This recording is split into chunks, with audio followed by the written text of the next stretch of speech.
Pak Patrick yang telah melaut sejak dini hari terlihat sedih.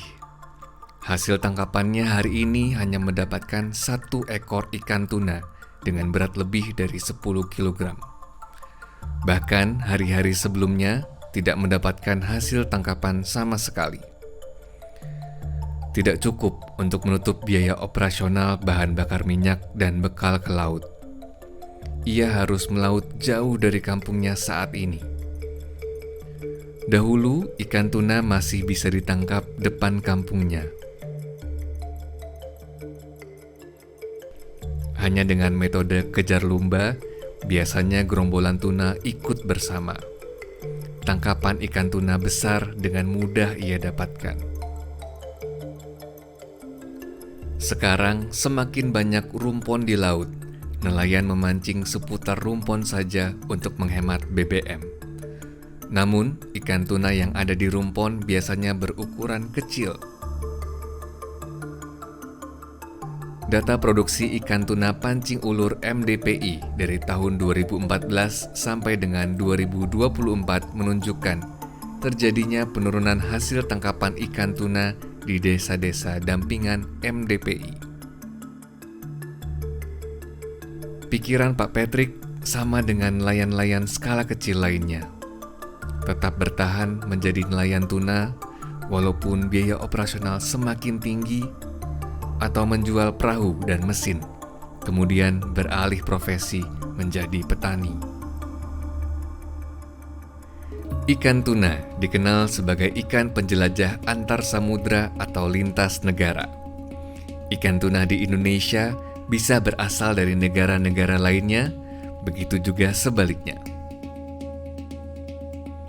Indonesia tergabung dalam Organisasi Pengelolaan Perikanan Regional atau RFMO.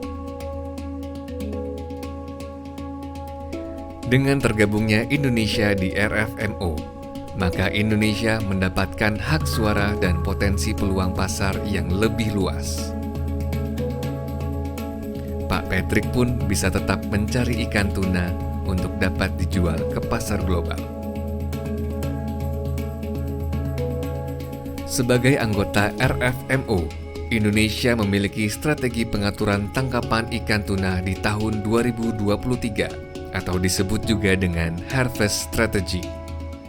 Diberlakukan untuk wilayah pengelolaan perikanan atau WPP 713, 714, dan 715 dengan komoditas ikan tuna tropis. Apakah Anda tahu jenis ikan yang termasuk tuna tropis? Yang termasuk jenis tuna tropis seperti cakalang, tuna mata besar, dan tuna sirip kuning. Nah, untuk menjaga stok ikan tuna melalui harvest strategy ini, Indonesia menetapkan 3 tindakan pengelolaan dan 2 tindakan tambahan, yaitu pertama, pembatasan jumlah rumpon. Kedua, penutupan sementara daerah perkembangbiakan ikan. Ketiga, pengaturan jumlah tangkapan ikan.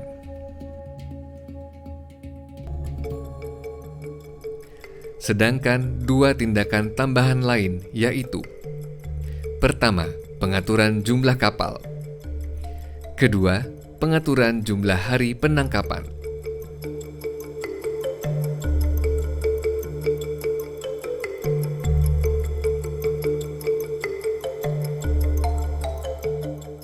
Alasan pembatasan rumpon karena berdasarkan hasil penelitian, ikan tuna sirip kuning yang berada di rumpon memiliki ukuran yang lebih kecil. Semakin banyak ikan tuna kecil yang ditangkap, menyebabkan penurunan jumlah ikan tuna dewasa yang dapat berproduksi sehingga stok ikan di laut menurun. Penutupan sementara di WPP 714 tiap bulan Oktober sampai dengan Desember untuk memberikan waktu bagi habitat dan ikan tuna itu sendiri pulih.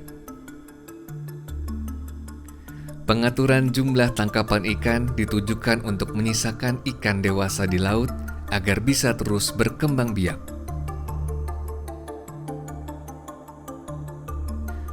Jumlah ikan yang boleh ditangkap sesuai dengan aturan penangkapan ikan terukur atau PIT akan diberlakukan di seluruh WPP NRI berdasarkan